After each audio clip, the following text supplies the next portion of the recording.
Hi, guys. Yeah. My name's Chuck Smith. I want to thank everyone for allowing us to speak today on Ringgold School Board. Larry Morrow couldn't make it tonight. He'll be a little bit late. He had a library budget meeting tonight, and he is very supportive. Now, Mount Lebanon's in the top 10 schools in the state of Pennsylvania. The one major difference they have is their ability and their technology. The technology, and I'll just step off of that for a second. I'm a firm believer we need a hybrid school system here. We need to allow children not to be held back. We have to mainstream all our children. Technology will help us to, and a hybrid system will help us to move forward and allow a child to reach his potential without holding him back. The other part of it is cyber schools and charter schools today are, what is so attractive about them? Every child has an individual educational program. Now this stuff is important, why I'm saying this, because how we implement it makes a major difference. Every child having an individual educational program in cyber schools, we only do the top 20 and the bottom 20%. That means 60% of our children are just being pushed through to get the masses taken care of.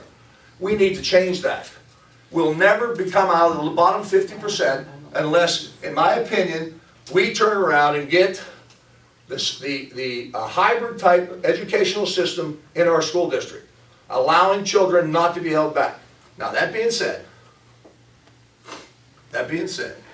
I am a firm believer that taking Monongahela and Donora centers, I don't care what we use, how we use them, how they want to use them, keep the children in their towns.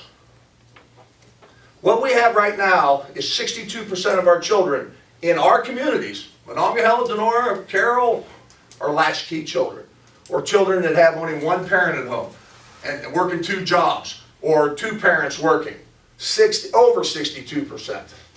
These children are coming home to no one. And who's raising those children? The streets. You look at the, well, Donora today, the drug bust up there. The drugs, the alcohol, the jails are full, folks.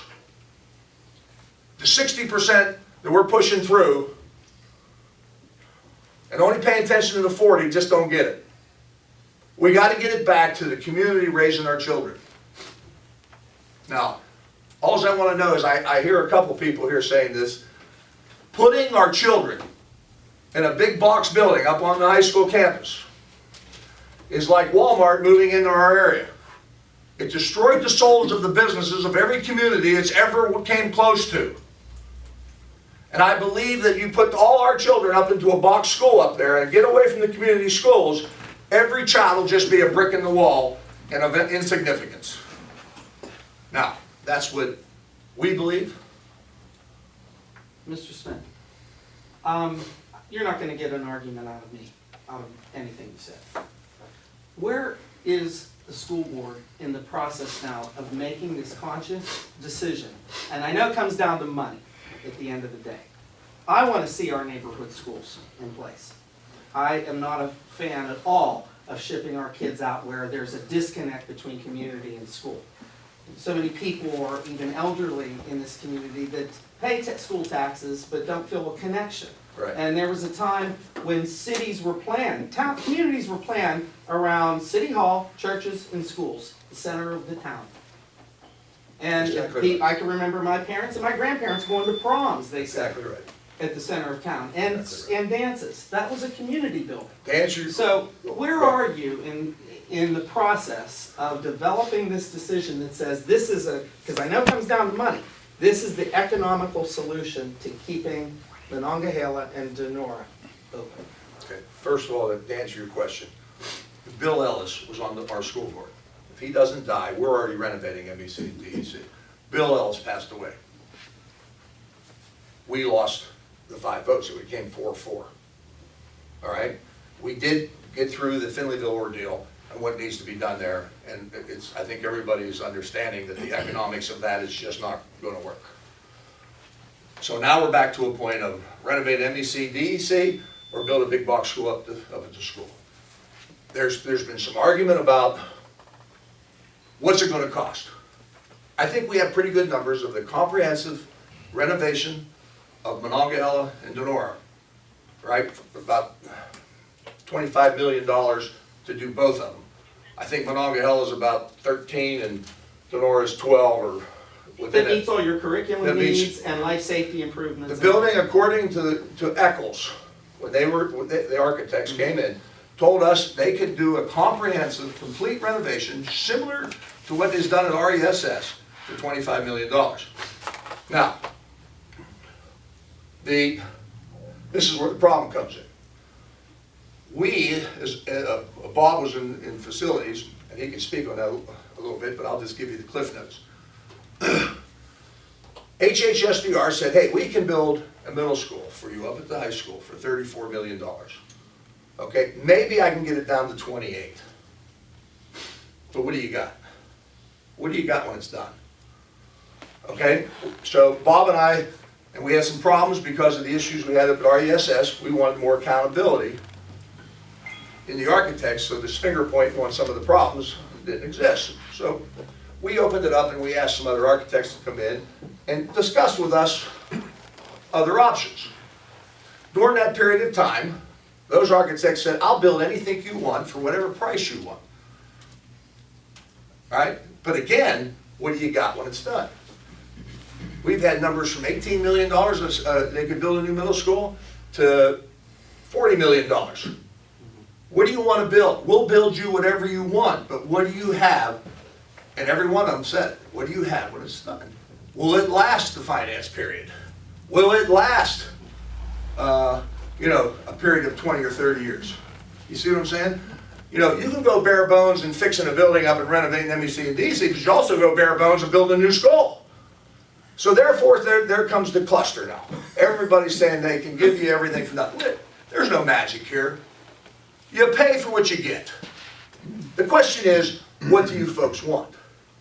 We want schools like that have auditoriums and gymnasiums and cafeterias. The Monongahela High School has it, and the Monongahela building has this, and so does the Donora building. This is a fix-it concept. The taxpayers can't afford a new building. I'm in charge of finance here. We watch our money. We haven't raised the millage. We try to go with what we have. Responsible government. For you to talk, for the board to talk about putting in a new structure, these people can't afford it. We have two stately buildings in Donora and Monongahela. Maintain them. Well, here's the situation, Chuck. You have half its own fixed income, you have a quarter its own welfare, and you got a quarter that's working. 3/4 don't sustain for 1/4, all right? Yeah, that's exactly right. I believe in seeing your taxpayers' dollars at work, which is why I promote and would always support local community schools. Because it's, to me, hey, I'm forking out that bill every year. It's the best thing, and it's a proven thing.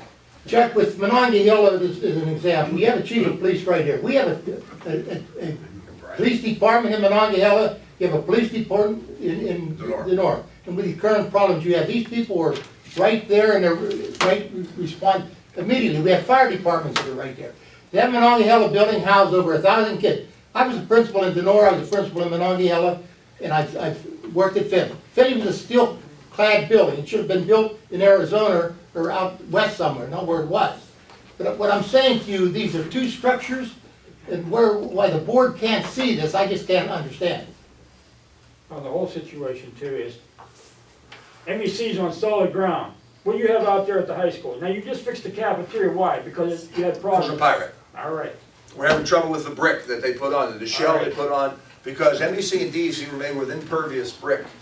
But the high school was built with porous brick that needs to be sealed every 3 to 5 years.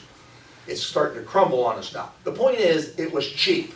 They built it cheap, it only lasts for so long. What do you have when it's all said and done? Right now, I got a shell at MEC up there and DEC up there, will last for another 100 years. Guaranteed. This is the message that Mount Lebanon gave us.